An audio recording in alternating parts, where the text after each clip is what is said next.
I am not cutting off my ex just because you are insecure. So I accepted a London promotion without telling her and watched her world collapse. I am Ethan, 29M, software engineer at a tech company, been with my girlfriend Vanessa, 27F, for 3 years. She works in marketing and we have been living together for the past year and a half. Here's the thing that has been eating at me. Vanessa stayed really close with her ex-boyfriend Ryan. I am talking daily texting, phone calls when he has problems, meeting up for coffee whenever he needs support.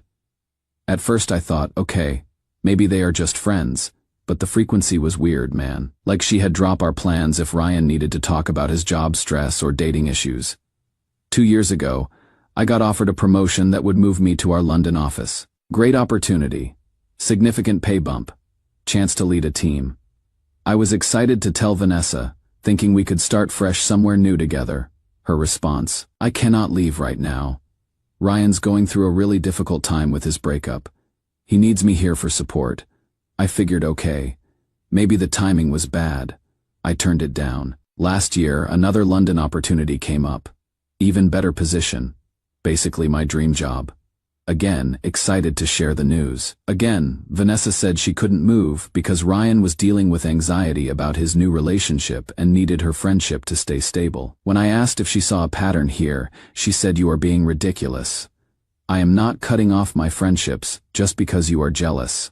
The breaking point came 3 months ago. We were talking about our future, maybe getting engaged, and I brought up how I felt like Ryan always came first. Vanessa lost it. She said I was controlling and insecure and that healthy relationships don't involve eliminating friendships with exes. She said if I couldn't handle her having male friends, maybe I wasn't mature enough for a serious relationship. That hurt. Not gonna lie. Made me question if I was actually being unreasonable. I started wondering if maybe I was the problem, but then I noticed she never asked Ryan to tone down his constant need for her attention. She never told him she had a boyfriend who might feel uncomfortable.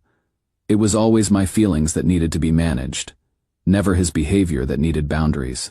My buddy Marcus from work kept telling me this wasn't normal. Dude, my wife talks to her ex maybe twice a year about their kid. Your girl is basically in an emotional relationship with 2 guys. My sister Sarah was even more direct. She is keeping him as backup while expecting you to be grateful for whatever attention she has left over. 3 weeks ago, my boss pulled me into his office. Third, London opportunity. Team-led position, 6-figure salary, chance to work on projects I have been dreaming about. But this time he was frustrated. Ethan, I have been trying to get you promoted internationally for 2 years. This is the last time I am offering. If you turn this down again, I am moving on to other candidates. The company needs people who are committed to growth opportunities. I went home that night planning to have a serious conversation with Vanessa about prioritizing our relationship over her ex's emotional needs. But when I walked in, she was on the phone with Ryan, talking him through some drama with his current girlfriend again. She saw me come in and held up a finger like give me a minute while continuing to counsel her ex about his love life. That is when it hit me. This was my life. This was always going to be my life. She had already chosen who came first, and it wasn't me.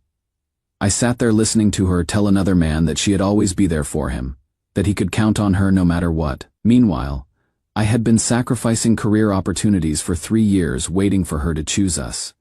So I made a decision that is about to change everything, and I haven't told her yet. But first, I need to know, am I crazy for thinking this situation was completely messed up? Or have I been a doormat this whole time? Because what I did next is probably going to end our relationship, and there is no going back. Update 1. Holy shit, guys. The response to my post has been insane. Thanks for confirming. I am not losing my mind. To everyone asking what I decided, buckle up. Sorry for the delay updating. Had to work late every night this week, getting my ducks in a row. Also, my phone screen cracked Monday and just got it fixed. Couldn't type anything longer than a text. So remember that third London opportunity. I accepted it. Didn't discuss it with Vanessa, didn't ask her opinion. Just called my boss back the next morning and said yes. But here is the kicker. I didn't tell her. I figured if she could prioritize Ryan's feelings over our major life decisions, I could make my own choices without running them past her first. I started quietly preparing, updated my passport, researched apartments, began organizing the work visa paperwork. The company gave me 6 weeks to relocate. I used that time to really pay attention to Vanessa's behavior patterns. Jesus Christ. It was worse than I thought. Ryan texted her good morning every day. Every day she would respond with heart emojis and stuff like "hope you have a great day, babe." When I asked about it, she said that is just how we talk. Don't make it weird. He called her at least 4 times a week. Usually when I was home, during our time together, she'd always answer, "Oh, it is just Ryan. He is having issues with his job, Faye girlfriend, family, Faye Watter." Then she would disappear for 30-45 minutes, giving him advice about his life while I sat there watching Netflix alone. The worst part, she started getting annoyed when I had pointed out, like I was the problem for noticing. "You are being clingy lately," she said last week. "Ryan appreciates that I am a good friend. Maybe you should learn what that looks like." 2 weeks ago, we were supposed to go to my company holiday party. Big deal, all the senior management would be there. Good networking opportunity. That morning, Ryan called in crisis mode. His girlfriend found out he was constantly talking to his ex and threatened to break up with him. He needed Vanessa to meet him for coffee to figure out how to fix this. Vanessa looked at me and said, "I am sorry, babe. I have to help him. You understand, right? This is an emergency." I just stared at her. So his relationship crisis is more important than supporting me at my work event. It is not about importance. It is about being there for someone who needs help. You will have other work parties. That night, I went to the party alone, told everyone she was sick. Spent the evening talking to my future colleagues about London, getting more excited about the move. One of the senior directors pulled me aside and said, "Ethan, we are really counting on you for this international expansion.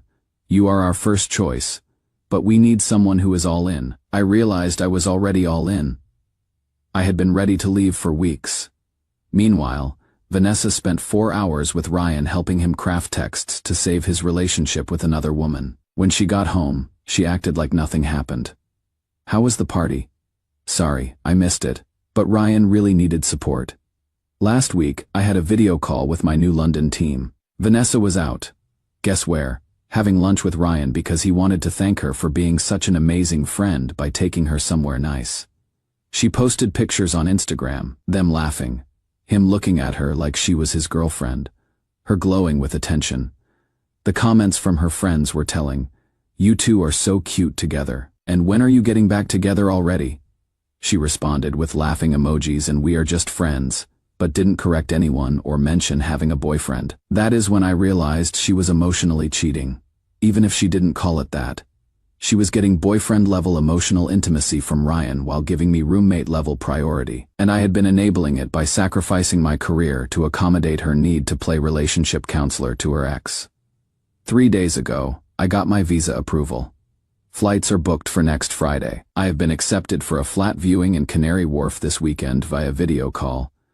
My new boss sent me a welcome package with London guidebooks and restaurant recommendations, but I still haven't told Vanessa I am leaving. Here is why.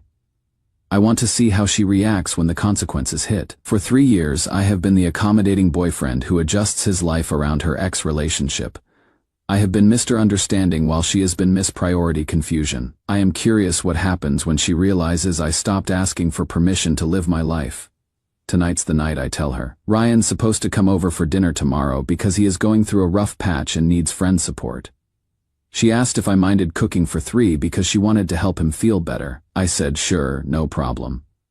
What I didn't say is that Ryan can comfort eat alone because I will be apartment hunting in London on FaceTime. This is either the smartest thing I have ever done or about to be the most dramatic weekend of my life. Probably both.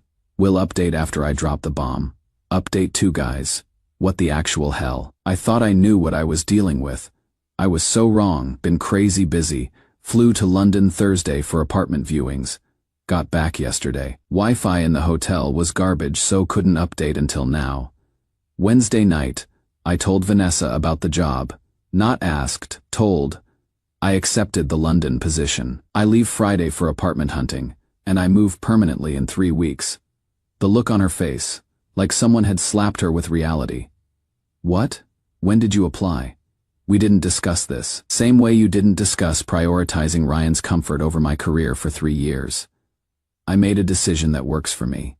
She went full panic mode, started crying, asking how I could make such a huge choice without including her. I said, The same way you included me when deciding Ryan's emotional needs outweighed my work events, date nights, and career opportunities.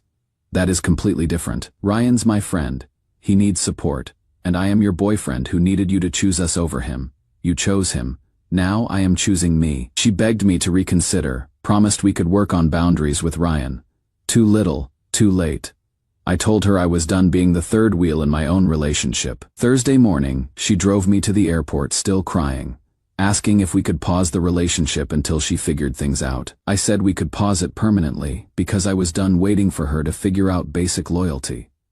London was incredible, by the way. Found an amazing flat overlooking the Thames, signed the lease, met my new team. Everything felt right in a way my life hadn't for years. But here is where it gets insane. When I landed back in Chicago yesterday, I had 47 missed calls and about 200 text messages. Not from Vanessa, from her friend Jessica, my sister Sarah, even my buddy Marcus. Everyone trying to reach me about the situation. Turns out, while I was in London, Ryan made his move. Wednesday night, after I left for the airport, he came over for their planned dinner, brought wine, flowers, to thank Vanessa for being such an incredible friend. She was emotional from our fight, vulnerable, probably feeling abandoned. According to Jessica, who heard this from Vanessa, Ryan told her he had always regretted their breakup, that watching her be so caring and loyal made him realize she was the one who got away. He said he had been slowly trying to win her back this whole time, that the constant contact wasn't about needing support, it was about staying connected until she realized they belonged together. Then he kissed her. But wait, it gets better. Vanessa, apparently in shock, asked him about his current girlfriend. Ryan laughed and said he had been planning to break up with her anyway, that she was just a placeholder while he waited for Vanessa to be available again. That is when Vanessa realized she had been played. Ryan hadn't been the loyal friend needing support.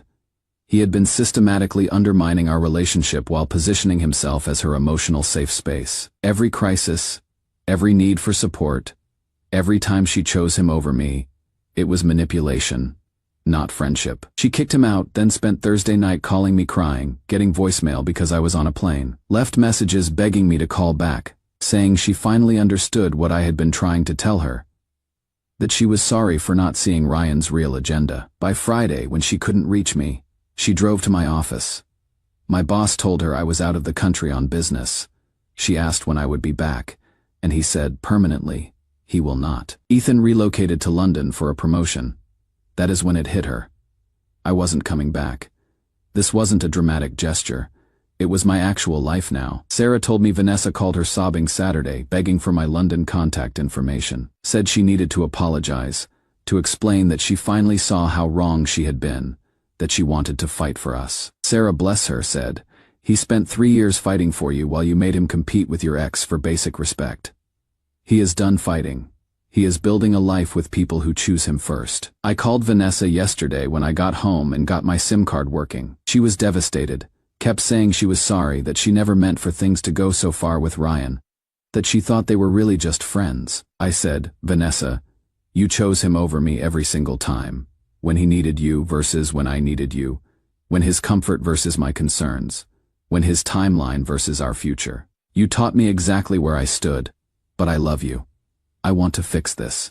You love the security I provided while you explored emotional connection with someone else. That is not the same thing. She asked if she could visit London, if we could try long distance. If there was any way to save this, I told her the truth. I am not angry anymore, but I am done. I spent 3 years asking her to choose us, and she chose him every time until he showed his true colors. I am not interested in being someone's second choice when they finally realized their first choice was using them. Moving back to Chicago on Saturday to pack up my stuff and say goodbye to friends. Start my London life officially in 2 weeks. Vanessa said she is not giving up, that she will prove she has changed. I hope she finds happiness, genuinely, but she will not find it with me. Some lessons you learn too late, and some opportunities don't come around again. This one doesn't. Final update, been getting DMs asking how things turned out, so figured I would give you guys closure since you helped me realize I wasn't crazy. London's been incredible. Got promoted to senior engineer 6 months after moving, bought a flat in Canary Wharf last year. The Thames view is worth every penny. Work's challenging, team's brilliant, And I love the city. I am dating someone, Emma, 28F. She is a product manager at a fintech startup. Met her at a networking event 8 months ago. What is different? She naturally respects boundaries. Never had to explain why I wouldn't be comfortable if she was constantly texting an ex. She just doesn't do things that would disrespect our relationship. Wild concept, right? Last month, Emma mentioned her ex from university wanted to meet up for coffee when he was in town. Her exact words, "I told him no thanks. I am in a relationship and you are important to me. I don't need closure or friendship with someone from my past when I am building a future with you." That is what it looks like when someone chooses you. As for Vanessa, buckle up. She reached out about 6 months ago. Long email explaining how much she had grown, how therapy helped her realize she had been seeking validation through male attention, how sorry she was for not appreciating what we had. Turns out, life hit her hard after I left. Ryan lasted exactly 3 weeks after I moved to London. Once he realized Vanessa was actually available, he lost interest. Classic chase psychology. He wanted her when she was taken, but when she was free and interested, the thrill disappeared. He started making excuses to avoid hanging out, then just ghosted entirely. Vanessa's job performance suffered while she was dealing with the emotional fallout. She had been spending so much time managing Ryan's drama that she had neglected her actual career. Got passed over for promotion twice. Eventually had to take a lower position just to keep employment. The financial stress was real. She had been splitting costs with me for years. Suddenly had to cover full rent alone. Moved back in with roommates. Then eventually back with her parents when she couldn't afford London-level rent in Chicago anymore. But here is the kicker. She wanted to visit London and see if we could reconnect. Said she had learned her lessons about priorities and commitment. I was polite but clear. I wished her well, but I had moved on completely. Wasn't interested in revisiting a situation that took years to escape from. She didn't take it well. Started commenting on my Instagram posts about how London looked lonely, how career success meant nothing without someone to share it with. I blocked her. Last I heard through mutual friends. She is still single, still living with her parents, working an entry-level marketing job. Not trying to be cruel, that is just the reality of burning bridges with people who were genuinely committed to you. Emma and I are talking about moving in together next month. She has met my family via video calls. They love her, planning to visit Chicago at Christmas so she can meet everyone properly. Life's good when you are with someone who naturally chooses you instead of someone you have to convince to prioritize your relationship. To anyone dealing with a partner who calls your reasonable boundaries controlling or insecure, they are telling you they want permission to cross those boundaries. When someone shows you who they are through their choices, believe them the first time. Don't sacrifice your career waiting for someone to figure out basic loyalty. The right person knows how to respect your relationship without needing a manual. That is it. Chapter closed. Time to get ready for Sunday brunch with Emma. She found this amazing place in Notting Hill that does proper British breakfast. London's calling. And I am finally home.